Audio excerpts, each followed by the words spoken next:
So hello again. It's my great pleasure to welcome here Sonia Martin, that she's spending a few weeks, I would say months with us from Stanford University.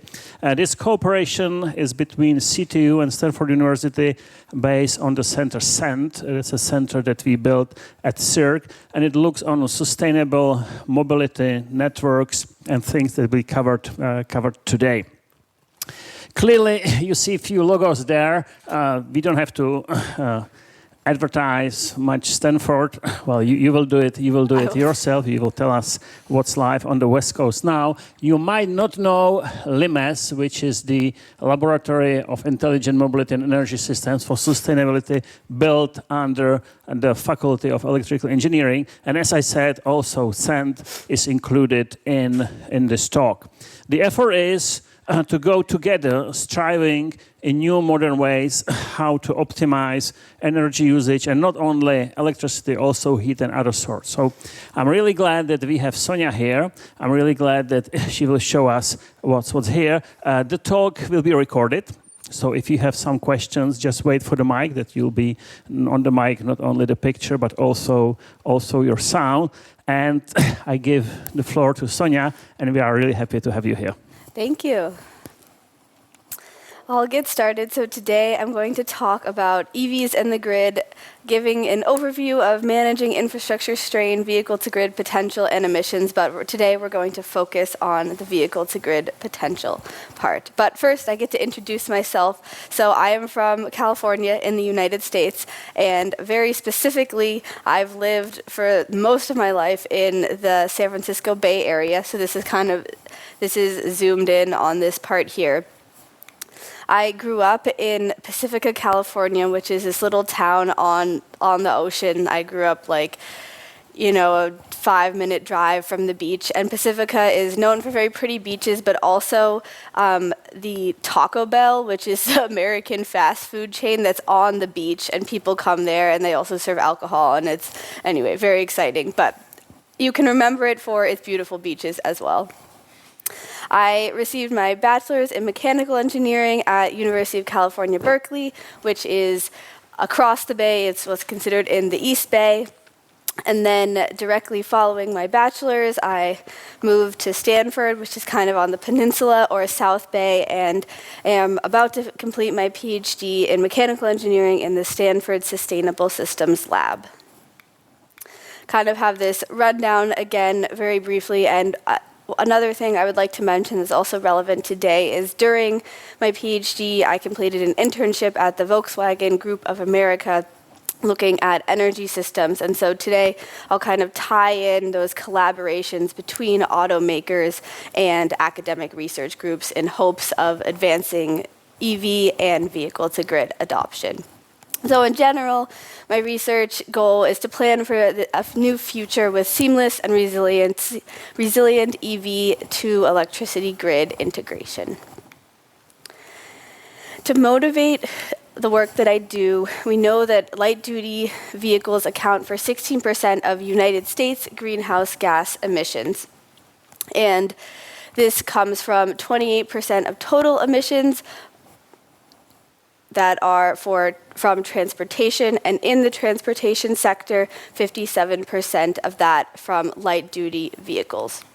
But simultaneously, EVs can help reduce transportation emissions. At least in California, EV sales numbers are continuing to grow very rapidly, but at the same time, in the California electricity grid, there's already a lot of new clean energy sources, and there's a lot more clean energy sources planned in the future.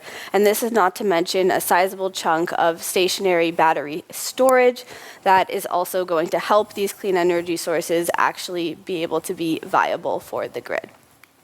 So with these trends together, EVs have this opportunity to help reduce the emissions from light-duty transportation when the electric vehicles are able to charge from a clean electricity grid. And a lot of different components help enable EV charging. So before I launch into my research, I want to go walk through this diagram first of the legacy electricity grid to better understand how EVs and the grid are integrated. So first, in our legacy or older electricity grid, we have some sort of generation source. This could be a clean energy source, such as solar or wind. It could be a fossil fuel power plant, such as gas or coal. This energy then flows at high voltage through transmission lines. Then with devices called transformers, the voltage is stepped down and the energy flows through the local distribution grid, and finally towards some end use. And today in my talk, I'll be focusing on the end use of electric vehicle charging. So this is the legacy grid where power is flowing in one direction, from generation all the way to end use. But today's grid has a few other changes. The first is distributed energy resources. Some examples could be rooftop solar or stationary battery sources at homes. And these distributed energy resources are connected. They could be connected at the distribution level, and this also means that there is power flowing through entering the grid at different points, and batteries that are also able to charge and discharge power at the distribution level.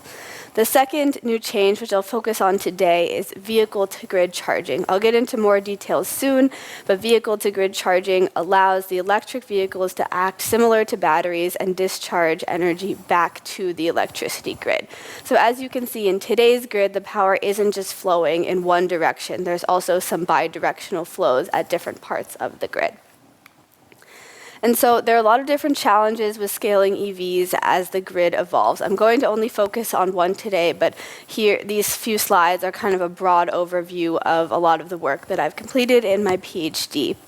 One of the first challenges as you scale EVs is capacity. So we're specifically thinking about grid infrastructure capacity, particularly this distribution grid transformer. These transformers were built many years ago for a fixed amount of capacity. When you add EVs into neighborhoods, this increases the load on them significantly, and they may become strained and need to be replaced.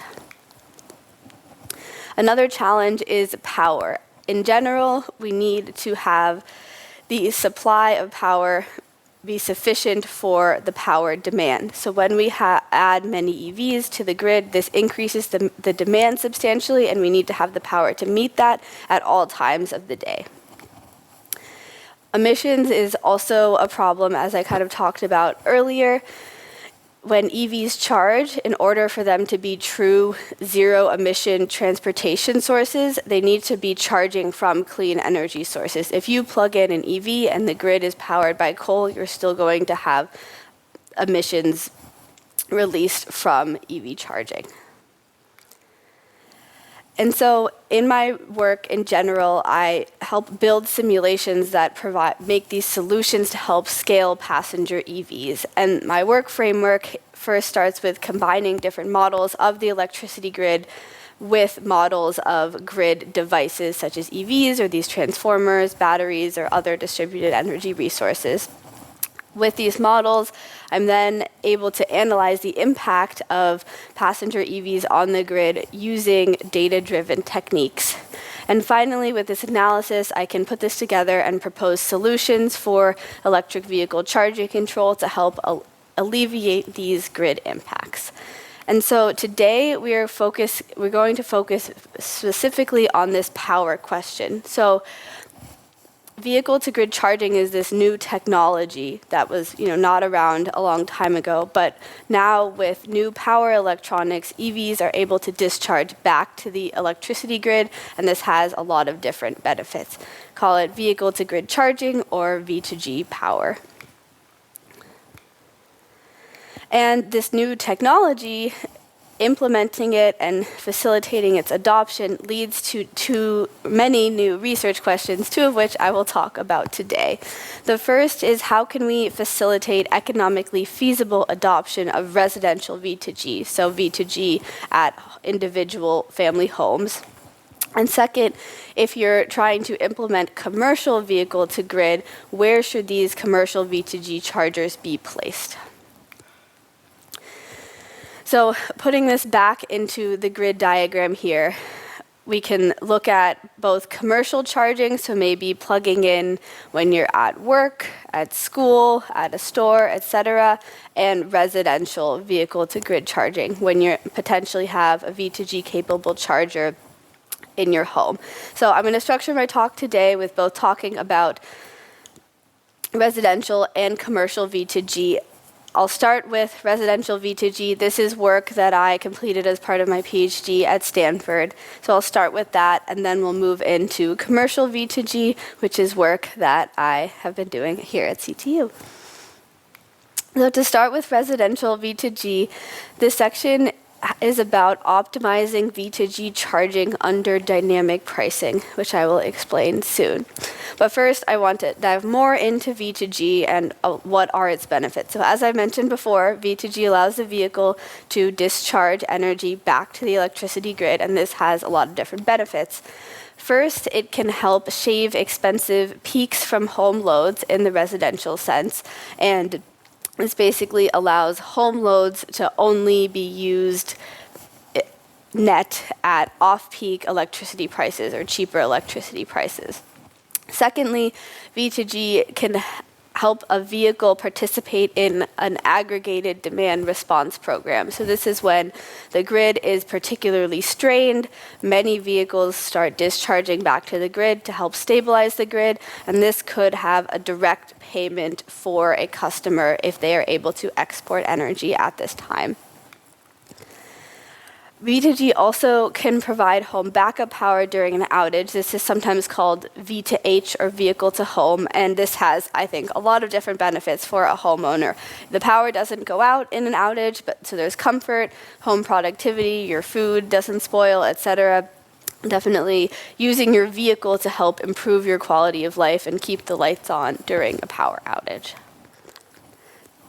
But even given all these benefits, V2G sounds great, but we still don't know if it's actually economically viable for individual homeowners.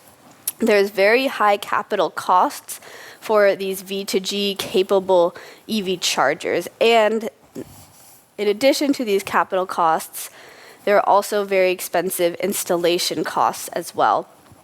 And a lot of existing academic literature thinks about V2G as this aggregated or large-scale grid support, but we're trying to understand what does this look like on an individual level for an individual consumer. And so there's a lot of different stakeholders who are also interested in this question beyond academic researchers. First, auto OEMs want to understand what the V2G business case is to understand should they be making V2G capable vehicles? Is there money in it for them?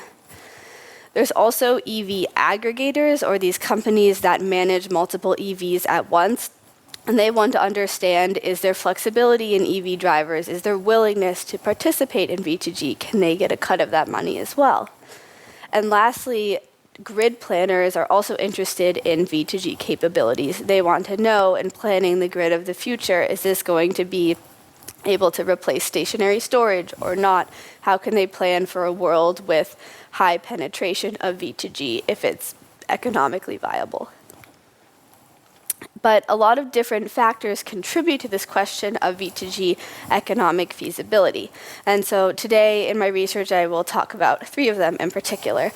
First is the energy export prices. So this is what compensation would you receive when you export energy to the grid. So this might be something like $1 per kilowatt hour, but does this change over time?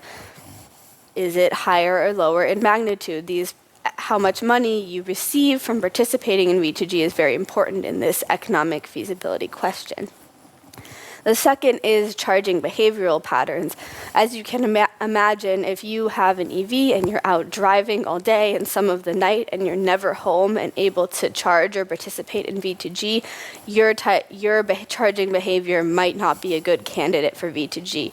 But if you commute to work once a week and your car is sitting at home the rest of the time, then maybe you are a good candidate for V2G. And lastly, charger installation costs. So these can vary depending on kind of the infrastructure already in your home. You might need an electrical panel upgrade to install a V2G capable charger. You may not. This could depend on the area your home is in or the age of your home, etc. So we want to think about together all of these three factors. And as I mentioned before, a lot of my research focuses on this data-driven approach. So to help answer this question, we looked at this data set with Audi e-trons, about 750 individual vehicles, and this data included charging sessions and information about each of these vehicles over the course of a few years, I think starting in 2020. The data includes mileage, location, charging status, and particularly battery state of charge information. This is kind of an example of how many data points we have. And with this information about the vehicles, we're able to construct what we call the baseline or uncontrolled charging profile. So this is what is the electricity demand over the course of, say, this 1 week in January from all of the vehicles in the data set when they are charging according to the information in the data. So you can look at this a little bit here. You see there's kind of one spike every day. What we know about these vehicles is they often charge at home and during the evenings or night times. So I'll walk through my modeling framework before I get to the results to help us answer this question of what are V2G charging costs and what is the export compensation that you receive. So we start first with our Audi e-tron dataset, the 748 vehicles, and we first cluster them into different charging behavior groups. So this is like vehicles that charge at night versus vehicles that charge during the day, etc. And this helps kind of understand what these behavioral groups experience. The next is V2G charging management. So we input different energy export pricing schemes to then optimize the charging and optimize the energy export. We have these three different cases here. First is baseline charging, where there's actually no optimization at all. There's managed charging without V2G. This is also known as V1G. And it means that we can change the times that the vehicle charges, but this vehicle will not discharge back to the grid. And lastly, managed charging with V2G allowed only at home. So this is shifting around the charging power and when the charging sessions occur, and also allowing the vehicle to export energy back to the grid. And so lastly, we look at these two particular cost metrics. The number one is the annual charging cost. So what does this cost an EV owner to charge and operate their vehicle throughout 1 year? And secondly is the break-even time. So how long does it take for this owner to earn money back to pay off the cost of a V2G capable charger and its installation? So our particular case study here was to optimize charging for all of the vehicles in the data set using different energy export price data from June 2024 to June 2025. So I want to zoom in particularly to the energy export pricing and talk about dynamic pricing. So I'm looking at a case study of PG&E, which is Pacific Gas and Electric. It's the electricity utility in the San Francisco Bay Area. And they have this pilot called the HFP, or Hourly Flex Pricing Pilot.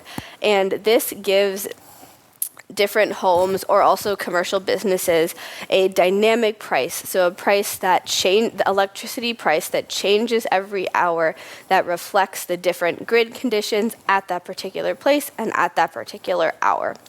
And these dynamic prices vary drastically depending on where you are located in the electricity grid. And so we want to understand how potential V2G profits will change depending on price magnitude and depending on where your home is located in the electricity grid. So in the rest of my case study, I'll show this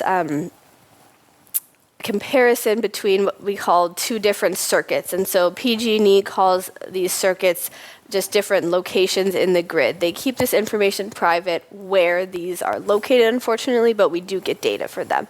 So if you can kind of see here, this is 1 week in end of December to 2024 to beginning of January 2025. Circuit 1 has these very high prices basically almost every day. This means, at the high price times, you would not want to charge. That would be very expensive, but you would want to discharge because you would receive a lot of money in compensation for that. On the other hand, Circuit 2 has these very, very low magnitudes throughout the entire week. This means charging could be quite cheap on the order of cents here, but discharging would not be helpful because you would never be able to earn any money back from discharging. So we can zoom in and now look at the annual costs for both of these circuits. So here I'm going to look specifically at Circuit 1 and see what is the baseline cost without optimization of charging throughout the entire year. We're looking at from a January to January time span. So it costs a little under $2,000 annually for charging these vehicles. If we look at managed charging or V1G alone, you have a slight cost decrease, but it's not very substantial. But here, when we add vehicle to grid charging, not only does this decrease the cost all the way to zero, but it also offers a profit. And so that's very important. We can also see here that there's this really big spread. This is the average of the vehicles and plus or minus one standard deviation. There's a very big spread, so we also want to understand what is creating this spread. Why are the annual charging costs so different across vehicles? So we'll look at that in a second, but first we can compare Circuit 1 on the left with which is what we just looked at, to Circuit 2 on the right here. So you can see the baseline charging costs are the same, but the vehicle to grid charging costs, while it does decrease the cost a lot, it does not offer a profit for this particular circuit. So you can see Circuit 1 is kind of this good candidate for V2G, and Circuit 2 is a worse candidate for V2G. And so I mentioned understanding what is causing this spread of EV charging and cost behavior. And this is from understanding different behaviors or charging availability. So we looked at k-means time series clustering to try to group the vehicles into these behavior groups and help understand this spread in total costs.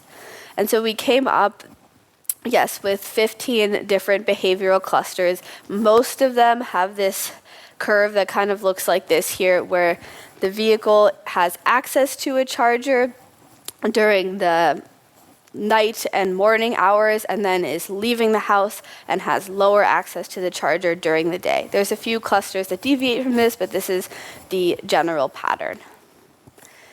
And so now with the break-even time analysis, we can combine together this idea of the total break-even time and charger in terms of charger installation costs combined with the charging behavior. So I'll show this plot here, which is quite complicated. So we're looking here at 15 different clusters of the EV charging behaviors, and they're sorted here from left to right, less daily charging availability. So this means cluster 1 are vehicles that are home a lot of the time. Cluster 15 are vehicles that are either not home or do not have access to a charger for most of the day.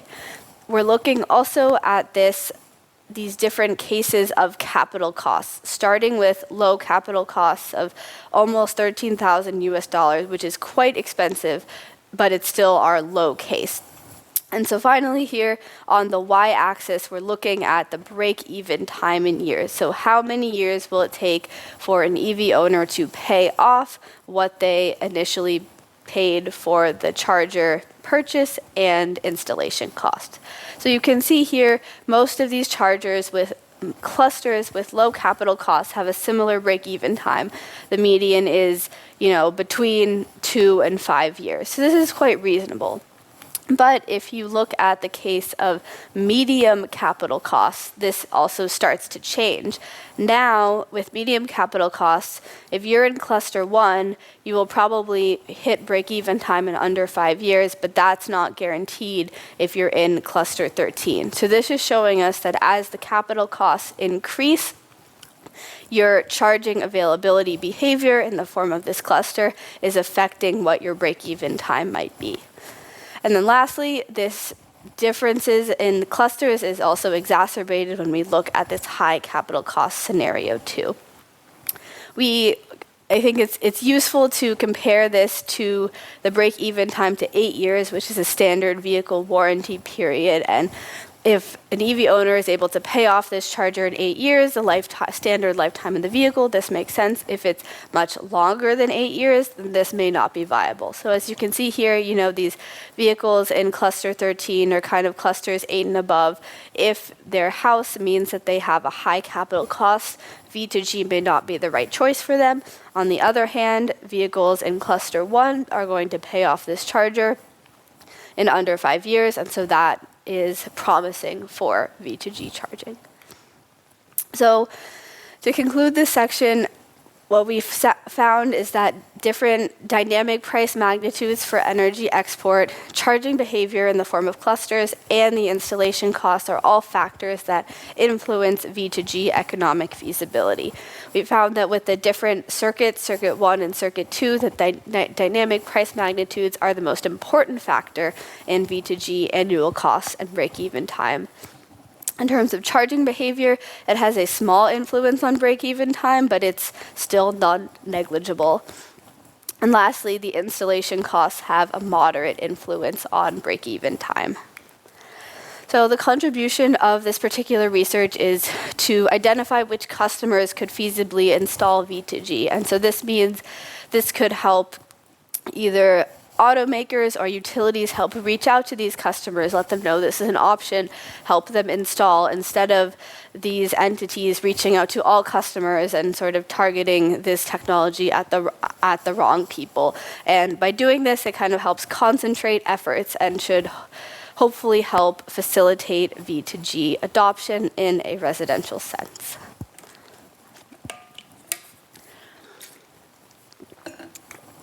And with that, I will transition from residential V2G charging to new problem that I worked at in collaboration here at CTU, looking at commercial vehicle to grid charging. So this is kind of public EV chargers. And our question here is looking at siting V2G capable chargers. So siting or choosing where to put these chargers is a very complex question. We have our question of, okay, I have the capital to install one V2G capable charger. Where should I put this in my charging network? And there's a lot of different factors involved. One is maybe there's a particular permitting cost that varies based on the site. You also might want to put it in a grid beneficial location. So maybe you want to place this V2G charger in somewhere where the grid is frequently strained so you can help support the grid. And if you're putting it somewhere else, it's not going to be as useful. You also want to put it in a location where there is sufficient idle time in the charging sessions. I'll dive into this a little bit deeper later, but this means that if you put this in a place where people are coming to charge for 10 minutes and then leaving, they're not going to have the time to participate in V2G, and so this is not going to be useful for you at all as a charging station operator. You also want to put it in a place where there's frequent EV charging sessions. People are already coming to this place a lot instead of in the middle of nowhere that a charging station is never used. And lastly, there also needs to be enough space in the parking lot. Are there additional parking spaces? Are you displacing other spaces, etc.? There are many more questions involved here, but these are just a few initial ones, and today I'm going to focus on data-driven approaches to try to gather more information about this question of sufficient idle time in sessions and frequent charging sessions. So Again, looking at this data-driven approach, EV charging session data can help illuminate different preferred V2G locations. So in collaboration with Limis, we were able to receive data from Skoda Auto, EV charging sessions data in their manufacturing city of Mlada Boleslav. And so this data, in contrast to the data I talked about before, which was vehicle specific, this data particularly is charging station or charging point specific, so from that perspective. And so the data included different EV sessions, energy consumption, charger location, and the vehicle's battery state of charge, but only for DC or the fast charging sessions. So we have this very wide date range of charging session information, and after the data cleaning, over 200,000 sessions were recorded, over 739 different charging stations, and among that, 1,282 individual charging points, or like plugs. So there's a lot of information we can learn from this data set. So I'll talk about this before I go into our results. From this information, we can create location-based clusters of all the chargers. There's 739 of them. We may not want to treat each one individually, but rather in different clusters. Session idle time distribution. So this is understanding at which chargers or which charging station locations are people staying for longer after their vehicle has finished charging versus when are people just coming, plugging in, charging, and then leaving immediately after a short amount of time. Also want to understand the session consumption distribution, so how long, but also how much energy in kilowatt hours are the EVs consuming at these different locations. We want to understand the session start time distribution, so this is what time are people often coming to these charging stations. And lastly, looking at the EV battery size. This is relevant for vehicle-to-grid charging because if you have an extremely small battery, potentially such as like a plug-in hybrid battery, this battery isn't going to be particularly valuable for V2G because it's just too small. This is not the case here, but we need to validate this with the data. So I'll walk through each of these 5 pieces of information and show a few plots and then get to the results. So first, we are able to cluster the charging station locations into, we chose 45 different clusters. So you can kind of see them here. There's some that are at different locations of Skoda offices here and sort of in the outer parts of Mlada Boleslav, and many of the charging stations are within the Skoda manufacturing plant. Secondly, we looked at the charging session idle times. So this plot is showing the idle time in minutes on the x-axis and the session frequency on the y-axis across. These are 4 different brands of the EV charging stations that we considered. So what's also of note in this particular plot is that we clipped this information to look at all charging sessions with greater than 2 minutes and fewer than 12 hours of idle time. Most, which as in greater than 80% of the charging sessions in the data showed 0 idle time. So this let us know that most charging sessions, someone plugged in, they may have left the car, they may have stayed in the car, we don't know, but the vehicle did not complete charging to 100% by the time that they left. That's interesting information. But of the sessions where the vehicle did finish charging, we want to understand what this idle time looks like. So we found that if there is idle time in a session, it's often or most frequently under 100 minutes. But there's kind of a slight increase in sessions with 300 to 350 minutes of idle time. We're not entirely sure why this is, but it could be an example of an EV at 50 to 70% state of charge comes and plugs in the morning. It charges for 2 hours, and then it's at 100% state of charge, but they stay the 5 hours or something till the end of the business day. So that's likely what's causing this peak here. Third, we are looking at EV charging session consumption, and we can plot the density of the consumption for both DC, which is fast charging, and AC, which is lower power charging. And we find that the AC consumption is generally small. So we have this very large spike of AC charging consumption at roughly 16 kilowatt hours. Again, it's hard to know exactly why this is, but this could mean there are a lot of sessions where there is charging for 2 hours, roughly 16 kilowatt hours, and then the person leaves. The information we also don't have is what the pricing is, because possibly the price to charge will increase after 2 hours, and so people are doing these small 2-hour sessions and then leaving so that they don't incur higher prices. So this information is very interesting because the data tells us a lot, but also without knowledge of other environmental factors such as the pricing, we don't have the complete picture. But again, so we see this consumption for AC charging, and we see that for DC charging, there's a relatively uniform distribution in terms of consumption.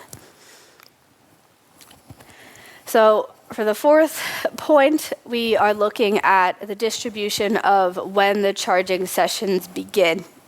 We see that with AC charging, a lot of these sessions are beginning at the beginning of the workday. That's very clear to see. With DC charging, most sessions also begin at the beginning of the workday, but there's also this spike here around noon, which could indicate that people during their lunch break are going to DC charging sessions and having a very short fast charging session as well. And lastly, we see that EV battery size is generally similar across different chargers. So I'll explain what these plots are looking at here. So we broke down the distribution of battery size and the starting SOC. So what is the state of charge of the battery when you come to the charging station initially? We broke this information down based on the different location clusters. So if we look at the y-axis here, we see this heat map here kind of between 70 and 80 kilowatt hours. And this is a very standard size, or so I'm told, of the Škoda vehicles. So that has corroborated that piece of information. We also see this general variation of starting SOC. So most commonly in cluster 14, the batteries are about 70 to 80 kilowatt hours, and the vehicles come to the charging stations with between 20 and 60% state of charge. In different clusters, this information varies. So there's a bigger range of cluster 10. This means there's more vehicles that have above 80 kilowatt hours here. Cluster 25 is also very interesting, similar battery size, but in cluster 25, most of the vehicles come to this charging session with a very low state of charge. So this is a good thing that we see variation between the clusters. This means different types of customers are visiting these different EV charging stations within the different clusters. So given all this information, our goal is to then optimize the EV charging sessions that have this idle time to help determine what the upgrade plan is. Where should Škoda upgrade their chargers or install new chargers that are V2G capable? The first step is our data cleaning. Second step is, given the information that I talked about in the past few slides, our goal is to simulate a weekly charging sessions for each charging point. And so because we don't have data from all of the charging points across the entire 3 years, we just sample representative days, run multiple trials so that we have this simulation that helps account for different variations in the data. With this simulation of the weekly charging sessions, for each charging point, we pick out the individual sessions that have idle time. So again, this is less than 20% of the sessions. Of these sessions, we optimize them to participate in V2G. And then what the output metric that we look for is what we call weekly kilowatt hour flexibility. So this value, which is on the y-axis of this plot here, is the kilowatt hours or energy that one charging point can provide to the grid within a week.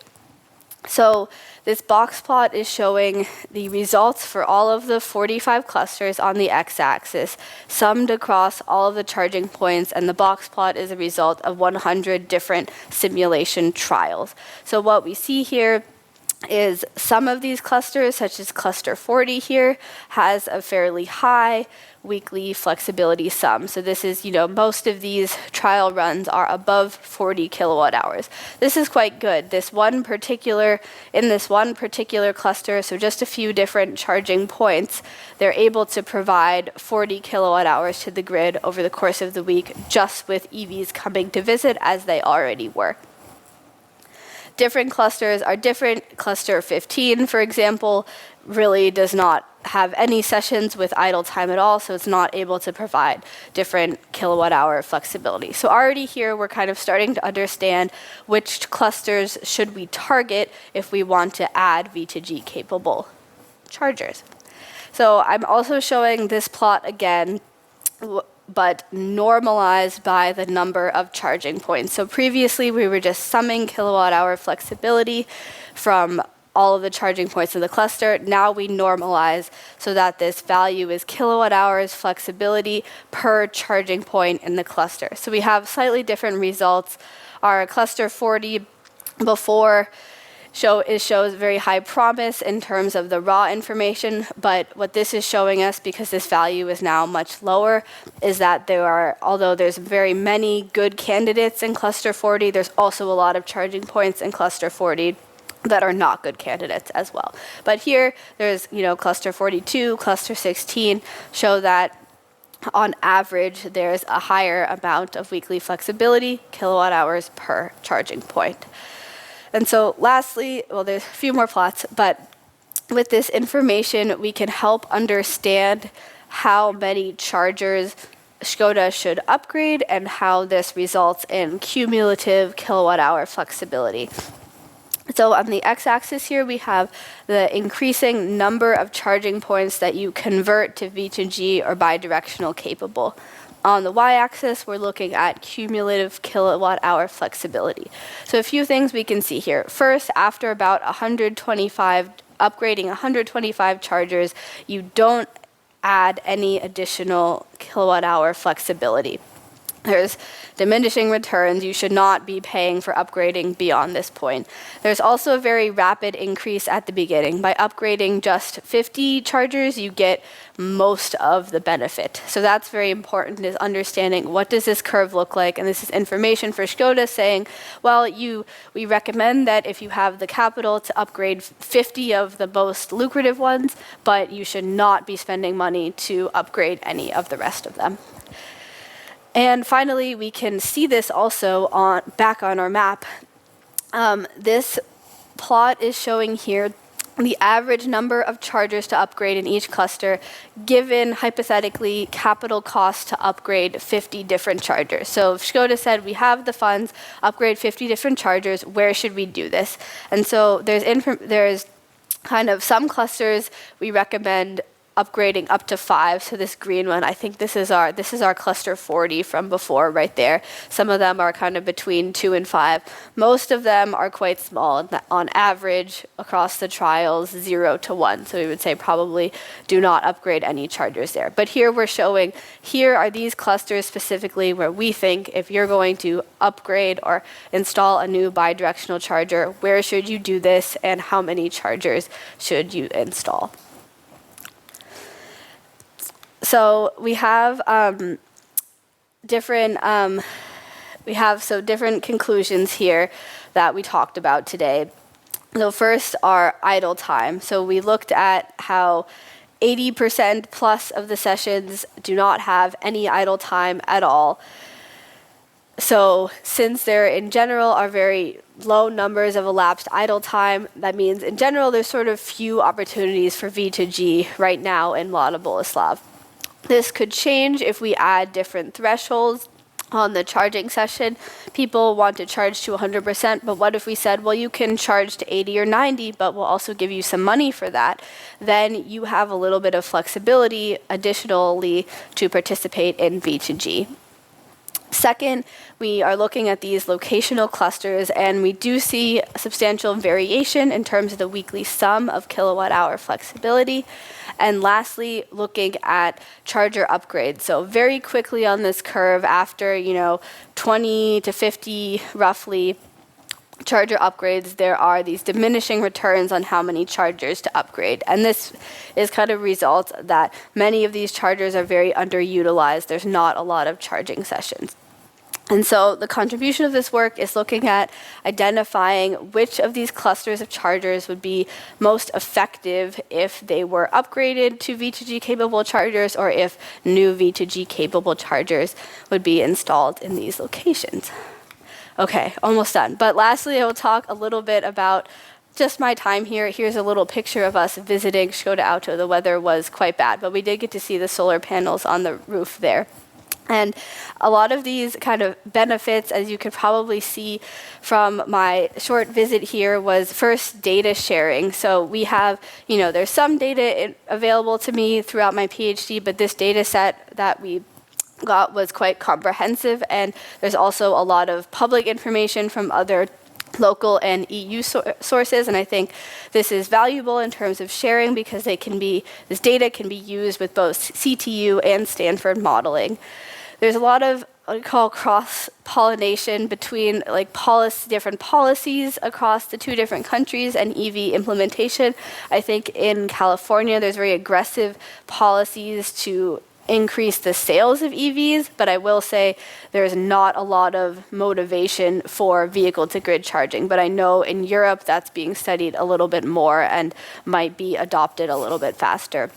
Also, of course, in Silicon Valley, there's a big push for AI, so I think incorporating different machine learning or AI techniques into this work can be very useful to understand what Silicon Valley is doing in the energy and other fields and sort of applying it to this problem. So there's a lot of benefits to this collaboration between the data and the modeling, the methods, and also the policy scenarios between the two different places.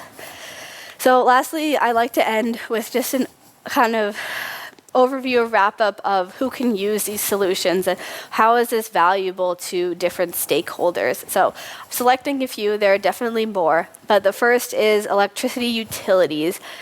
These utilities this information can help determine, where EV charging is concentrated, which transformers are affected by EV charging, where they should be planning out distribution grids to accommodate both V1G charging and V2G charging. EV aggregators, I mentioned before, these results can help the EV aggregators locate where they should target V2G programs in these lucrative places, what types of customers in the residential sense, and what different locations out in the world in the commercial sense. Grid planners and operators are constantly working to plan stationary storage and different capacity expansion plans given V2G capabilities, and the results of these really depend on V2G adoption and how fast it is, how much penetration there is, and where this is happening. Policymakers also might want to incentivize or require V2G charger installation or maybe home battery installation. And so this type of research helps inform policymakers, again, where they should target these incentives. And lastly, EV owners, and this could be you now in the future if you're interested in an EV, to help identify if your specific circumstances make managed charging or V2G effective for you. So with that, I'd like to thank everyone for listening, and I'm happy to take any questions.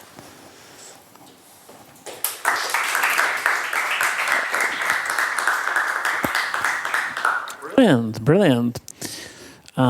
So I hope you have some questions. If not, think about them, because I do have some questions. And if you have I'm an old style professor, so if I see a box of chalk, I cannot resist. I have to grab a chalk and use the blackboard. I see a lot of similarities between California and Czech Republic. One of the similarities is you might know what's the cost of electricity in California roughly. Expensive. And in the Czech Republic, it's also very, very expensive, right? So I had a look, and it gave me the figure roughly 40 cents per kilowatt hour would be the top. Actually, if you look on the Czech side, it would be, if you include all the taxes and distribution, it will be also 40 cents per kilowatt hour. So we see definitely similarity here. Clearly, there are differences in different countries, right? And if you look in Europe, if you look into countries, for instance, like Sweden or France, they are much cheaper. They are much cheaper than we are.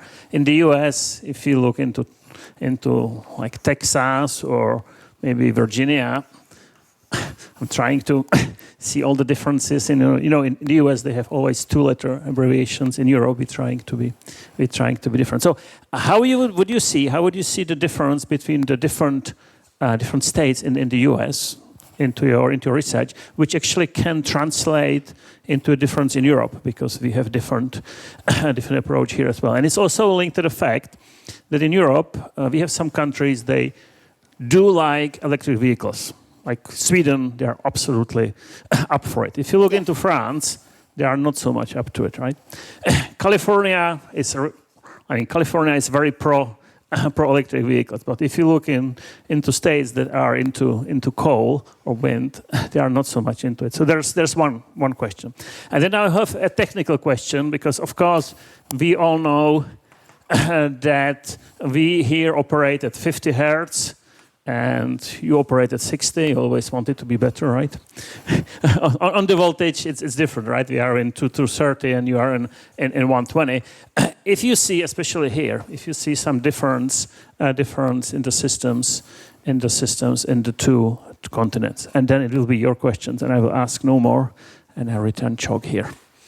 Yes. What is it?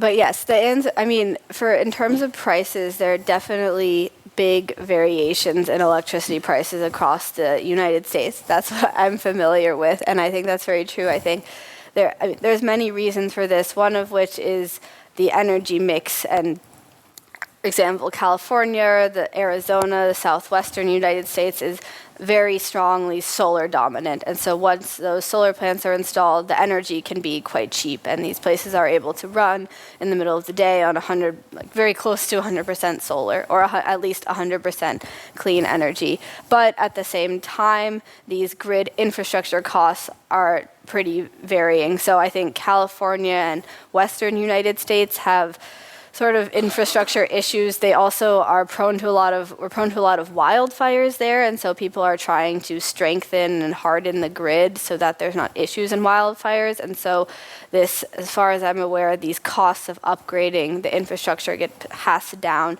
to the ratepayers, and that creates very expensive energy, and this is varying in different places. The other question? I think in terms of the technical or like the power system question, I think this doesn't answer your question exactly, but the best of my understanding is with EV charging and V2G in a residential sense, the limit is your home electricity panel, because you can run, the outlets in the United States are 120, but most homes have the option of 240 volts. So you can still do this level 2 EV charging in your home, even if it's not at your outlet upstairs, for example, or in your house, for example. But the issue is that your electricity panel is rated for a certain amperage, and so that's often the limiting factor in the residential sense. The other point in terms of EV charging, which I think is the case regardless of the power system, is this transformer and the fact that transformers are often limited. Usually when people are in a commercial sense looking to install EV chargers, they look at where is there extra capacity in a transformer. And so that's kind of the number one question. And which the number one question should be, where is the demand for an EV charger? But that's not necessarily, they're looking at, well, we'll put in an EV charger, but we need to only put it where there's space in the grid. So I think that is the same across the countries.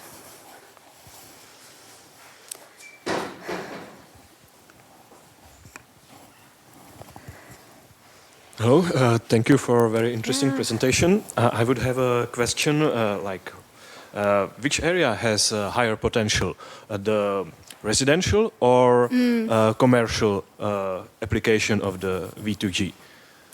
That's a great question. I think it comes down to numbers. I think that, well, I guess in general, EVs are usually parked, or vehicles in general. Most of the time they are parked. You are not driving them most of the time. So in that sense, I think that residential could have a greater potential because people who own EVs, who live in houses or even multi-unit dwellings, are probably parking their car overnight at the home or residential location versus a commercial location. So all of those hours, if there was a charger, could be used for V2G.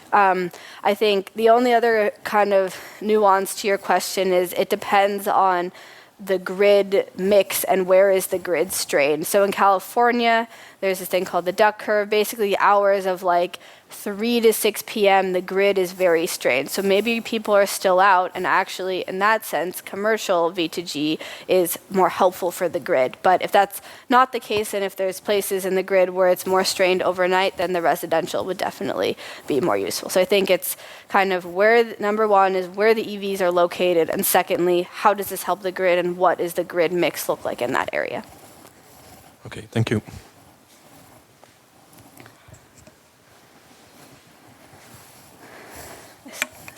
Hi, Michaela from the same department as Andra and the others here. Thank you very much for really interesting insights and data. And I wanted to come back to the residential research that you did. So you said that you had the data on Audi e-tron EV owners. That's a fairly specific brand and so on. So, I understand you didn't have data about the EV owners, but did you at least qualitatively assess how, if you had different brands or more variety, how that would affect or might affect the charging behavior? And then second one, I understand people decide based on pricing very much, but that's not the only decision-making factor very often, right? So other behavioral aspects may come into play, such as messaging even, right? So you might have the time of use tariffs, but then the way you message, how you advertise it to the people may really influence the take-up of that tariff, or convenience, or fears, and so on. So I understand, again, you only can tackle some things, but is there a way how to incorporate these things somehow into the modeling? And did you, is that something you want to pursue? Yeah. So, okay, first question with Audi e-trons. Yes, this is very specific. And I think what we found was that most of these vehicles, we saw them charging overnight. So we think that they live in single-family homes. And that's a very specific subset of people. I think this is probably with residential V2G, I would say my results are sort of the best upper bound of what you could achieve. Likely with a different distribution of EV owners that don't have a one-to-one home charger. They live in a city, and so they charge at their apartment complex, but only once a week, for example. You're going to have less opportunity for V2G. So I would say what I'm showing is the upper bound. And I think what I've kind of done in some future modeling work that I'm working on is using this idea of the clusters and saying, okay, well, these ones we really think are single-family homes, and these ones, they have less charging availability, so maybe they're charging at the workplace. You can adjust the proportion of these clusters given information about the population. So here we had something like 80 to 90% of home charging, but 10% of workplace charging. But if you scale that up to 50%, then now your population looks different. So I think it's better to have a diverse variety of vehicle types and locations, but in the absence of that, there are other modeling techniques you could use. Yeah, and I think I haven't looked a lot at like this willingness to participate is kind of what I call it. But yeah, in conversations I've had with people, I think there's also sort of I don't know if there's a fear in terms of vehicle to grid charging is like you leave your car at 50% state of charge and you want it to end at 100. Well, what if something goes wrong and it discharges to 40 and then something breaks and then you come out with 40? Like that's not something you want. And so I think there definitely needs to be work on that and people's sort of kind of limitations with respect to that and building their trust. I think in terms of programming, like ensuring that it's automatic control and that will build trust. You plug in your car, it may be discharging, it might be charging, but you're not worrying about it. And at the end, it's always coming out to the state of charge that you wanted. And so increasing the reliability of that technology of the automatic charging control will help in turn increase the trust. But I think it will be very interesting to study how people uptake the technology. Yeah. Thank you. So you sort of started to talk about it, but basically how much, which part of the EV battery capacity did you allocate for the V2G? Yes. Like in your study, let's say for the commercial. So in the commercial specifically, we basically modeled a starting state of charge and then a consumption value, and then that gives us an end state of charge. So into the optimization, you're just feeding start state of charge, end state of charge, maximum charge and discharge power as like the maximum, and then total amount of time. And so this allows you to charge and discharge within, as long as you start with the start, as long as you end with the end, it can do whatever it wants in the middle. So this might mean that, but obviously it cannot go below 0 or above 100%. So it might mean that you start with 10% state of charge, you go down to 0, and then you go up to 50 instead of just going from 10 to 50. Or you go up to 60 and then back down to 50. So I can dig into what the results of the optimization are, but it did allow the algorithm to use the entire battery. You could change that, but I did allow the use of the whole battery. Okay, so if I understand, you sort of in these simulations, you expected or sort of knew how long will the EV be at the charging station. Exactly. Yes. So, okay. From the real life application, this is not a very practical for the driver, because you sort of don't know, or the charger doesn't know when the driver will come back to the car. So I think good to set some margin in which let's say the capacity can move, and after it's reached, then the V2G can actually start happening. Yes, no, that makes sense. I think there's definitely a lot of ways you can implement it. And it's easy when you, I think the charger could collect the information that if you show up at 8 a.m. and you say, I'm leaving at 5 p.m., that's quite easy. But in the sessions where that's not the case, that becomes more tricky. So I think, understanding what sessions are kind of risky for it, basically, and sort of allowing them only in the safe sessions. I think that makes a lot of sense. And there's a balance between what information you're going to collect from the user versus what it's going to decide. So it's very interesting to think about. Okay, thank you. Perfect. So, one more? You didn't raise your hand high enough. Thank you. Thank you for the amazing lecture. My question is, what you mentioned briefly that the V2G in California is already being tested out, or what's the current state of V2G in California? Is this just quite bad? So they have these pilot programs. One thing that is happening is there's this small fleet, actually maybe it's not so small, 70 buses fleet of electric school buses that are being used. This is a tangent, but school buses are quite good candidates for V2G because they are in use in the morning and the early afternoon, but doing nothing in the middle of the day and at night. So that is happening, but in terms of the residential sense, there's very few. So PG&E, the utility, has this pilot program, and so there's very particular specifications. So this one, like the Ford F-150 truck, is eligible, but like not very many other vehicles. So it's very much in this pilot phase. Thank you.